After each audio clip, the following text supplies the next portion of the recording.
نبی پاک پہ درود بھیجو. ایک دفعہ جھوم کے درود پڑھے, صلو علی الحبیب صلی اللہ علیہ محمد. یہ سوچ کے درود پڑھیں کہ درود میں یہاں پڑھتا ہوں, میرا درود نبی پاک مدینے میں سنتے ہیں.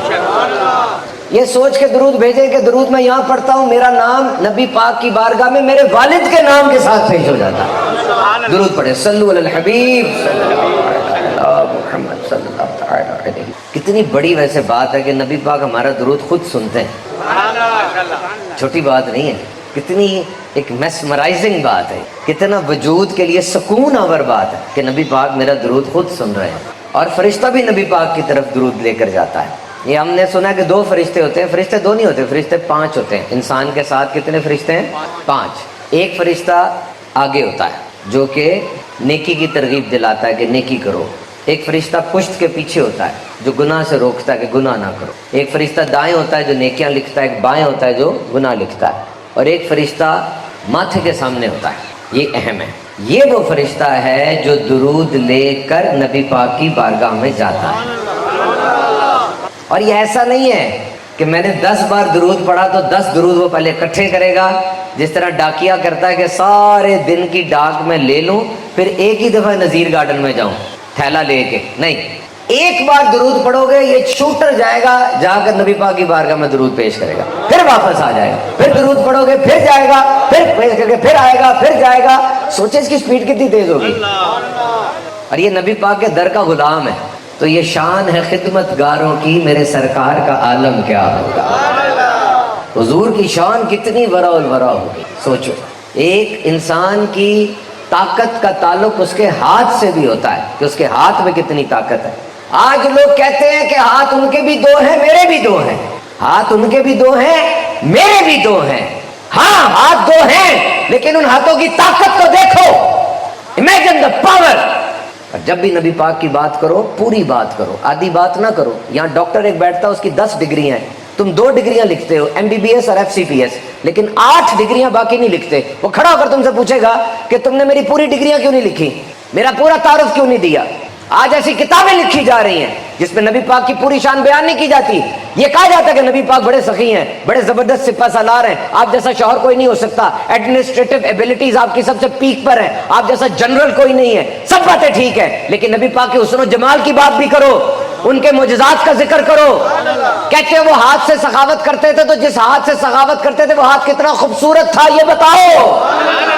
وہ ہاتھ برف سے زیادہ ٹھنڈا, کستوری سے زیادہ خوشبودار تھا. چہرہ مبارکہ, اس کی بات بتاؤ کہ جب حضور مسکراتے دانتوں سے نور نکلا کرتا تھا. گال مبارک جب مسکراتے ایسے شیشے کی طرح ہو جاتے کہ دیواروں کا عکس اس پہ نظر آیا کرتا تھا. آنکھیں انتہائی خوبصورت تھی, اس میں لال رنگ کے ڈورے تیرتے رہتے تھے. باتیں بتاؤ ساری ہے, مکمل بات کیوں نہیں کرتے. حضور کے علم پہ آگے تمہیں سٹاپ لگ جاتا ہے, نبی کے علم پہ اعتراض کرتے ہو, کیا بنے گا تمہارا. 500 سے زیادہ حدیث بخاری کے حضور کے علم کے بارے میں ہے. Can you imagine the veracity of knowledge of holy prophet. کس کا علم زیادہ ہے. آج پنجاب یونیورسٹی کا جو ڈائریکٹر ہے اس کا علم بہت زیادہ ہے. UT لاہور میں جو پروفیسر صاحبان بیٹھے بڑا علم ہے ان کا. ایسے ایسے فلاسفرز تاریخ انسانی میں آئے, اتنے اتنے لاز انہوں نے ایجاد کیے. میں پڑھتا جاتا ہوں, میں حیران ہوتا جاتا ہوں. کسی بندے نے 18-20 قوانین بتا دیے, کسی نے 14-15 بتا دیے, کسی نے کیا بتا دیا, کسی نے کیا بتا دیا. اور باقی بڑے علم والے لوگ ہوتے, 200 کتابوں کے مصنف ہیں, اور علم کے وہ دریا بہائے کہ ان کے مقابل کوئی نہیں ہے. کوئی فلسفے میں آگے بڑھا, کسی نے سائنس میں جھنڈے گاڑے, کوئی ویسے ہی بڑا علمی مشہور تھا, اور کوئی اسکالر ایسا تھا کہ اس کی تصانیف پڑھ کے عقلیں دنگ رہ جاتی ہیں. اس نے علمی موش گافیوں میں وہ کارہائے نمایاں سر انجام دیے کہ ہم برتائے حیرت میں پڑ جاتے ہیں کہ اتنا علم اس کے پاس آ گیا. لیکن ان سب کا علم ایک طرف, میرے آقا کا علم سب سے بڑھ کر ہے. کیسا علم ہے, کین یو ایور امیجن. دیکھو یاد رکھو میری بات, میرے ساتھ رو, ادھر آخری والے بھی ادھر دیکھیں. علم کی بنیاد 4 چیزوں پر ہے. علم کی بنیاد, یہ سامنے یونیورسٹی ہے, یہ اکیڈمی ہے. اگر آپ یہ دیکھنا چاہتے ہیں کہ یہاں علم کیسا دیا جا رہا ہے تو 4 چیزیں آپ نے دیکھنی ہے. کتنی چیزیں؟ 4. نمبر 1, استاد کتنا قابل ہے. نمبر 1, استاد کتنا قابل ہے. نمبر 2, شاگرد کتنا ذہین ہے. شاگرد کتنا ذہین ہے. نمبر 3, کس کتاب سے علم دیا جا رہا ہے. نمبر 4, وہ شاگرد استاد کا سب سے لاڈلا ہے یا اس سے بھی زیادہ استاد کو کوئی قریبی ہے. اگر تو استاد کا لاڈلا ہوگا استاد سب کچھ اس کو دے دے گا, یہ نیچرل ہے. میں کسی سے پیار کرتا ہوں گا تو اپنا سب کچھ اس کو دے دوں گا. 4 باتیں دیکھنا.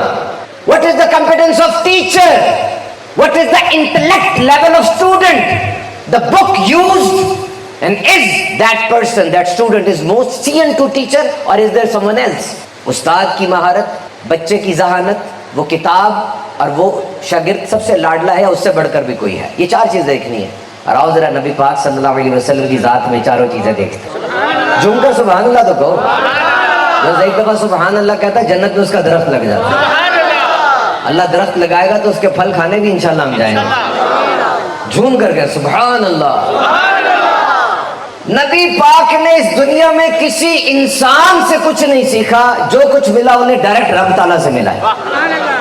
کسی بندے کے آگے زانو تلمس طے نہیں کیے. امی ہے آپ, but he got direct from Allah.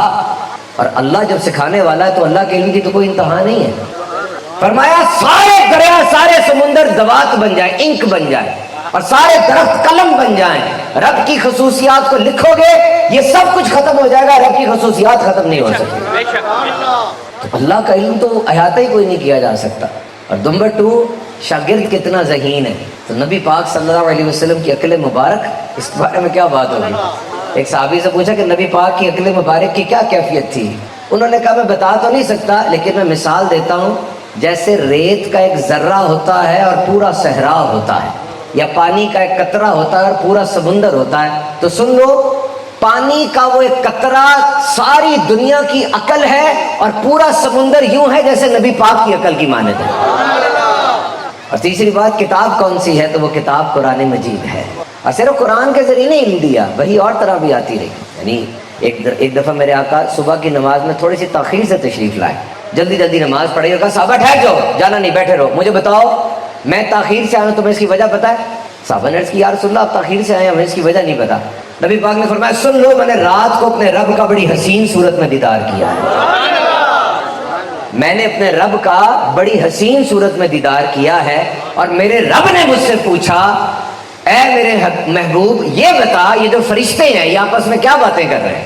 یہ جو فرشتے ہیں کرسی کے پاس ہیں, چکر لگا رہے ہیں, گھوم پھر رہے ہیں, ان کا ٹاپک آف ڈسکشن کیا ہے, کیا باتیں کر رہے ہیں. نبی پاک نے کہا اے مالک مجھے از خود نہیں پتا یہ کیا باتیں کر رہے ہیں. رب نے فرمایا دیکھو میرے حبیب نے مجھے یہ کہا ہے کہ مجھے نہیں پتا, اب میں دیکھو کہ شان کا علم اس کو عطا فرمانے لگا. مجھے کہنا نہیں پتا ہے مالک, میں اس کو علم. پھر پیارے آقا نے فرمایا کہ اللہ تعالیٰ نے اپنا دست قدرت میرے دونوں کندھوں کے درمیان رکھا, اور مجھے ٹھنڈک محسوس ہوئی. یہ ٹھنڈک علم کے جذب ہونے کی نشانی تھی, اور جب وہ علم جذب ہوا تب سارے پردے ہٹ گئے, میں نے سب کچھ جان بھی لیا اور سب کچھ پہچان بھی لیا. پھر اللہ نے پوچھا اے حبیب اب بتائیے یہ فرشتے آپس میں کیا باتیں کرتے ہیں. اب مجھے بتائیں یہ ٹیسٹ کیوں لیا گیا, یہ ایگزام کیوں لیا گیا. علم نہیں تھا, دیا, دینے کے بعد ٹیسٹ کیوں لیا. اس لیے ٹیسٹ لیا کہ دیکھو میرے حبیب نے مجھے کہا تھا مجھے نہیں پتا, میں نے دیا, دینے کے بعد ٹیسٹ لیا اور سب سے زیادہ کامیاب قرار دے دیا. قیامت تک کوئی یہ کہہ نہ سکے, میرے حبیب کے علم پہ اعتراض نہ کر سکے. دینے والا رب ہو, لینے والے اس کے حبیب ہو, کنجوسی کیسے ہو سکتی ہے. مجھے بتاؤ نا, پاکستان کا سب سے بڑا سیٹ کچھ دے رہا ہو تو آپ تو کہیں گے سیٹ اپنی مزاج اور اپنے رتبے کے مطابق دے گا. تو جب اللہ دے رہا ہے اور دے کس کو رہا ہے, اپنے حبیب کو جس سے سب سے زیادہ پیار کرتا ہے, تو کنجوسی کیسے ہو سکتی ہے.